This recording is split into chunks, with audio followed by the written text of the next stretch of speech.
Matthew, good afternoon. Hey, Joel. How you going, Beak? Things well? Tourists, Mate, Brooksy, everyone well there? We're going well, Matty. I'll tell you what, you're probably one of the most worldly people I know. And I come across this article, and it spoke about... very cultured. It spoke about, according to the Oxford Economics Global Cities Index, the Sydney has jumped from 16th in the world to 7th in the world for most livable. Melbourne's 6th. I want to ask you, Matty... Yeah, most livable. Wow. So great cities to go to. What? Yeah, I'll tell you who else is in the mix. So top 10, you've got New York, London, Paris, San Jose, Seattle, Melbourne, Sydney, Boston, Tokyo and San Francisco. No nightlife. There's no nightlife here. Well, mate, it's not all about going out. Oh. What's your favourite city, Matty? Oh, I love Tokyo, actually.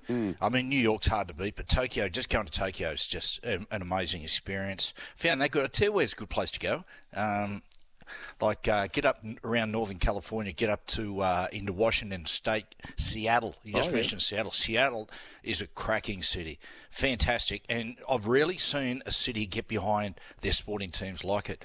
When Trish and I were in Seattle, it was the day before a big Seahawks game. Literally everyone in the city had Seattle Seahawks jerseys on, and it's an amazing city in the fact that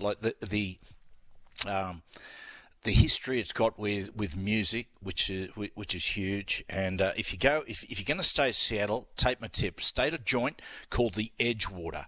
Now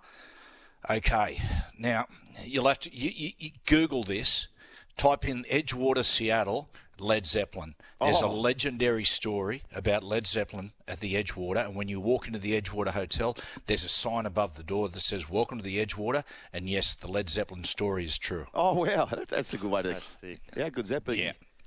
Pretty heavy story, by the way. But Seattle, the other thing about Seattle is there is a city, literally a parallel city that sits underneath Seattle.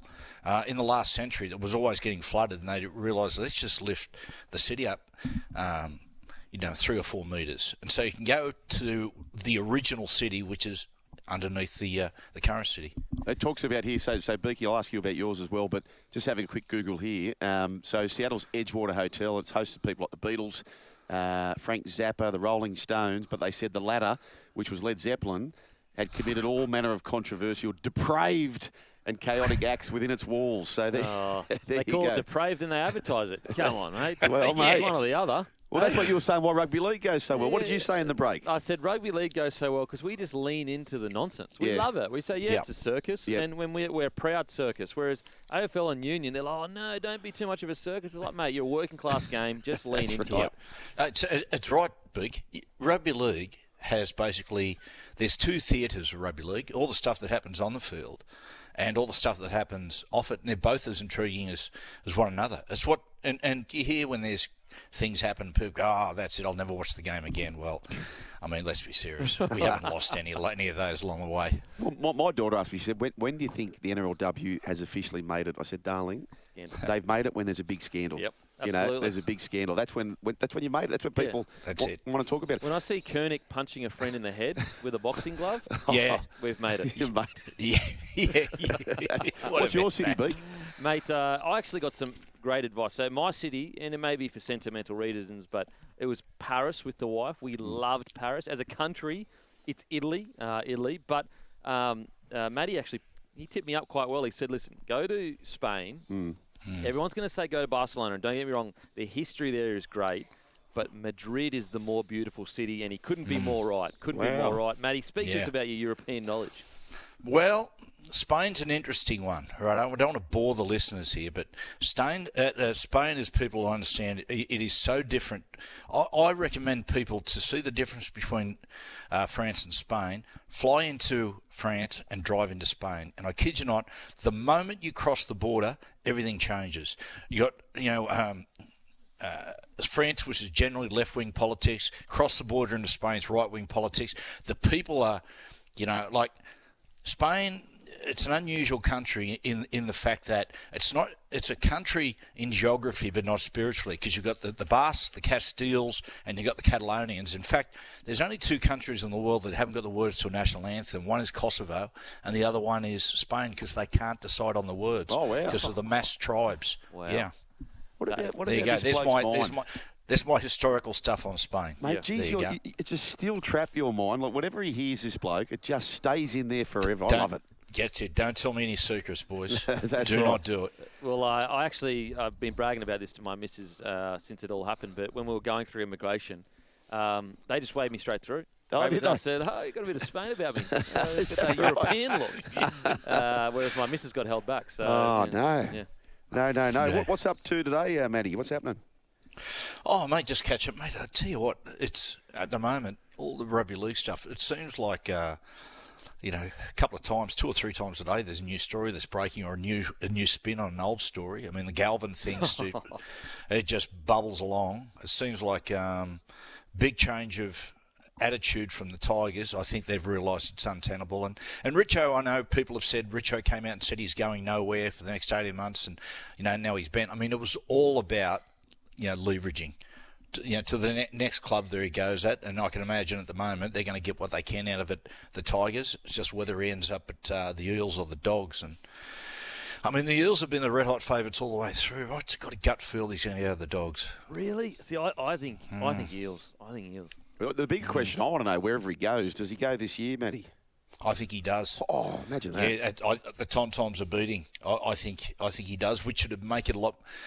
I'm guessing would make it a little bit more problematic for the Dogs if he does shift immediately. Don't know how much cap space they've got, but the other thing is, I mean, it's a difficult one for the Dogs because I know how much, like Gus and Cameron Ciraldo, what they think of Lachie Galvin, but they're flying at the moment.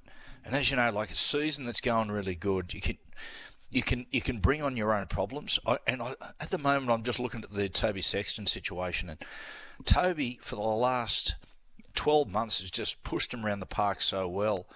And I think sometimes wonder what's going through his mind when, he hasn't had, signed the new contract and everything like that. And I suppose it comes down to Cameron Ciraldo. He's a very good player manager or managing the players and keeping them happy. But it's testimony at Sexton that he's continued to play good with all this pressure on him. Yeah, what I don't understand with the Bulldogs situation is, where do you put him? He's not a 7. Burton's not a 7. If anything, like there was questions around Burton even being a 6 last year. Now, I think that he's played well enough to be the 6, but I don't see the Galvin-Burton combination being good for the Doggies. So I don't understand.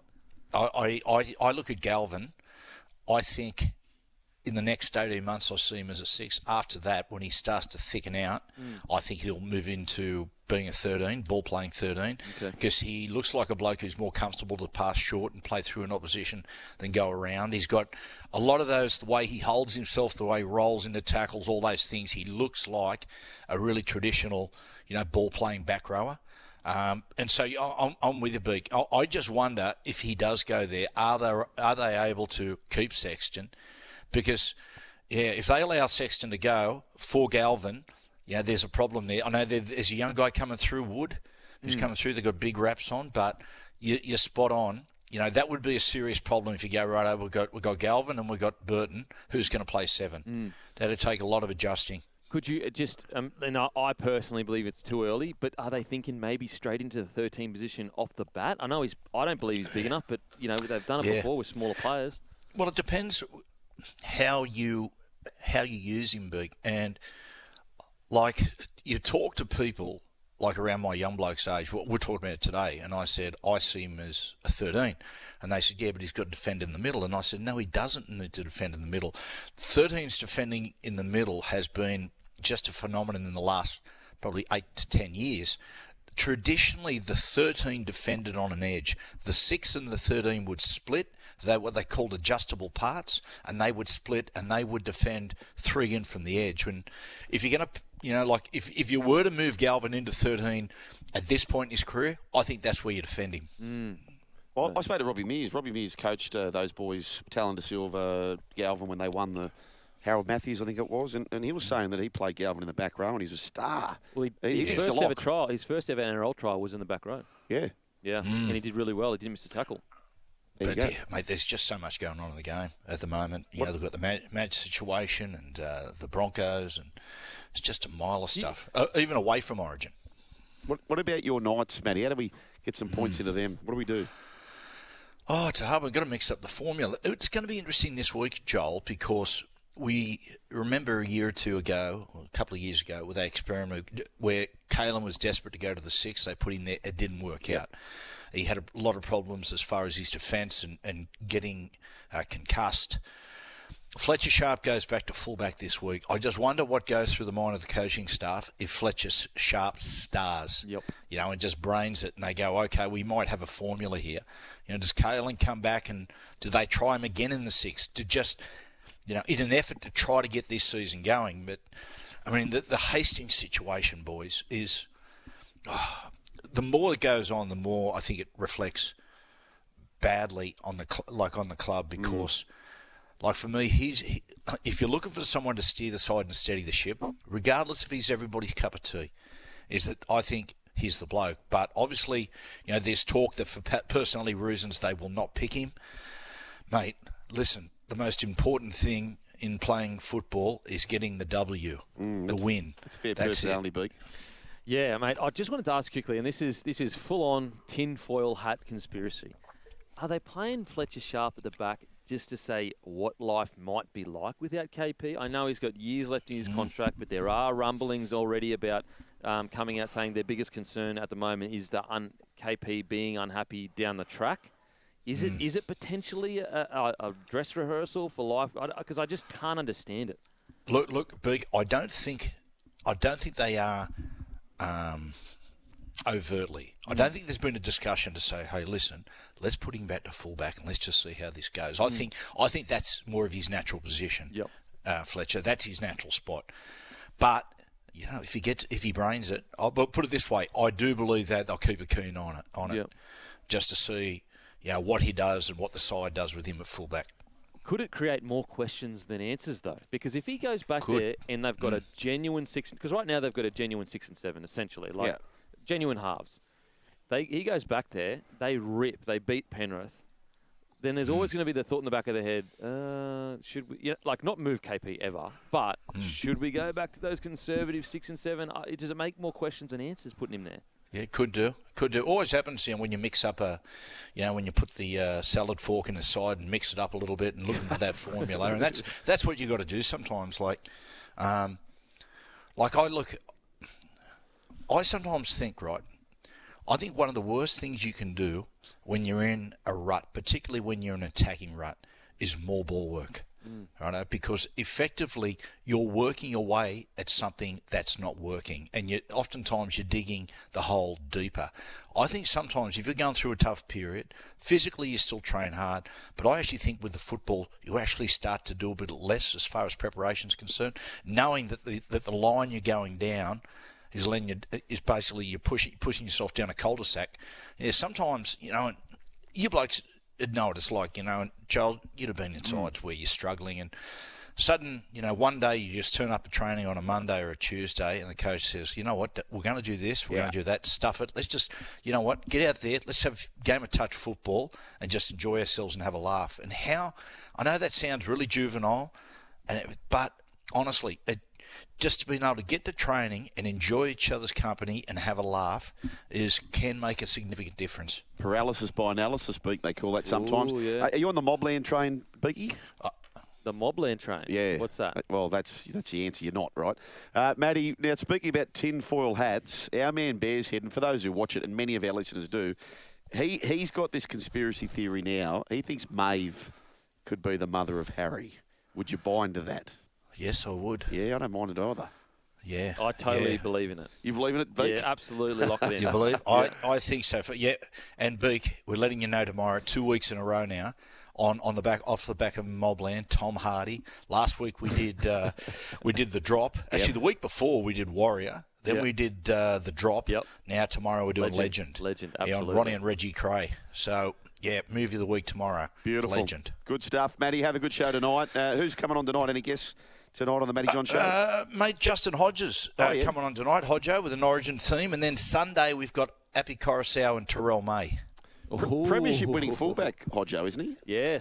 Yes, he is. So heading in 2006, that Wayne did that they were struggling a little bit for form. Carmichael he was still one of the best young outside backs in the competition, but he moved a few things. He put Kay to the wing. I think he moved Staggs to the centres. Hodjo at the back. Hodjo ran for like 300 metres. I think he even moved Barrow from potentially centres into the middle there. And he won, obviously. Put Berrigan into hooker, and he got Clive Churchill medal. Oh, that's right. What a player, Sean Berrigan. Good on you, Matty. Have a good show, mate. And we'll catch you tomorrow in Morning Glory. Righto, Beak. See you tomorrow, Beak. What, you're still here? Well, you can see more on the Joel and Fletch socials and catch us live on SEN Radio, you beautiful humans.